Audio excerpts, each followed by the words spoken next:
Hi guys, can you believe it? It is 21 days to Christmas. I'm really excited. I don't know about you. But if you are like me, you would know that Christmas is the time when we share food and celebrate with our friends and our family. If you're on a budget, but you still want to have a good time this holiday season, then I would advise that you keep watching this video. So today we are going to be making grilled fish. So I would advise you to stay plugged in because I will be showing you all the simple ways that you can make this yummy dish, and it's gonna come out really amazing. Okay, if you're new to my channel, please subscribe, and if you are an old viewer, thank you for always coming back to watch. You are amazing. All right guys, let's get cooking. Oven grilled fish is one of my favorite recipes. It is easy to make and it's a great meal for friends and family hangout. This Christmas, your friends and family will thank you after they taste this fish.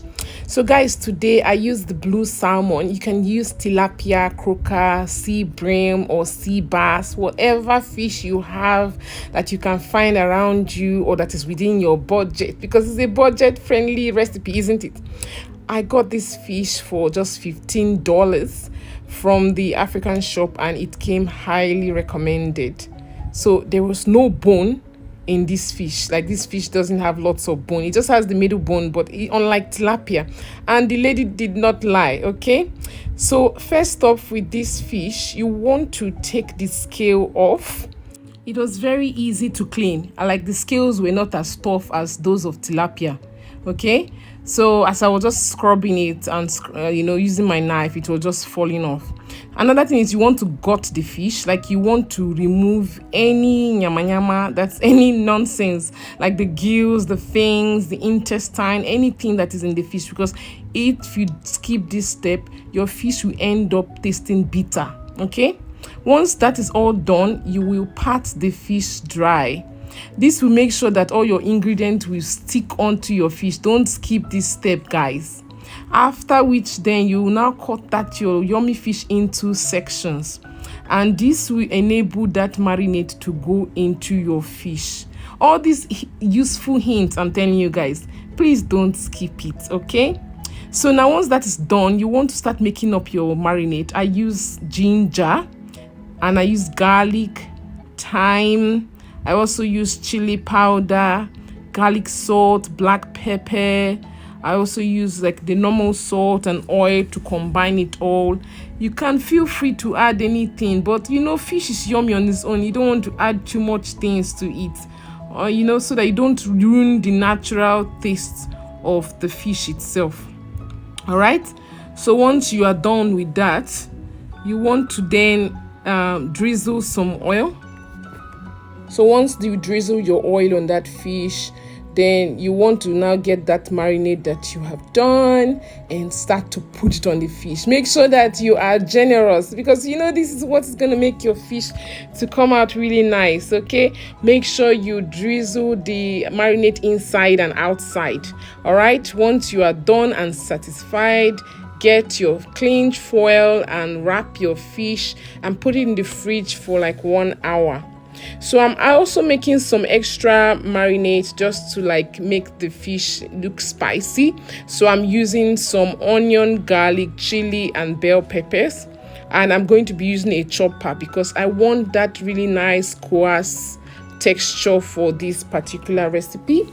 So once I'm satisfied with that, I will add a little bit of oil to the pepper mix, and then you see the oil in there. And then I will top it on my fish that has been in the fridge for about a few hours. And there it is, very easy. I told you guys, you don't need to be going to shawarma joint to buy this thing. You can make it from your home. So just flip it over and top it up again. And this is easy, put it into the oven. Like for this recipe, we're using the oven method, not the barbecue method. And it took me like 40 minutes in total, and I had to flip the fish to the other side. So for my side dish, I am using potatoes and plantain. So this sweet potato is hard to find in Woolworths, but I found it in the farmers market, or you can get it from Lambert's. And then the plantain, I got this one also from farmers market, and they usually call it the cooking banana. It's easy. The Asian people call it the cooking banana. If you call it plantain, they're going to be like, what?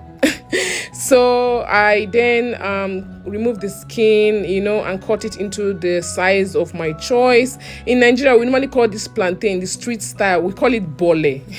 I don't know, we call it bole. So anyway, I use the air fryer for this. You can skip the oil if you want the back to be crunchy. So my air fryer has preset settings. So I just popped it in there. It took me like about 20 minutes for this to be done. The potatoes took a little bit longer, I think about 25 minutes, I would say, for that to be ready, and it was all good. So now you want to make that sauce, that street style sauce that they normally use to eat this food. So I use palm oil. You can use groundnut oil if you want, but if you really want that authentic taste, please use palm oil. And then I put some onion, because you have to be generous with the onion. And that pepper mix that I use for the fish, you can use some same thing, same ingredient, and add your seasoning cubes. Not too much seasoning, salt and your seasoning cubes, and this is ready. It is ready. I just topped it up with some utazi, my guys. Like, it will be giving you the vibes of like street vendor food. Like, I'm not even lying. So guys, the food is ready. So tell me, have you enjoyed watching this video? If yes, please give it a thumbs up, and don't forget to share with your friends and your family this video. Also, don't forget to subscribe to my channel at Amelicious Foodie. Thank you so much for watching.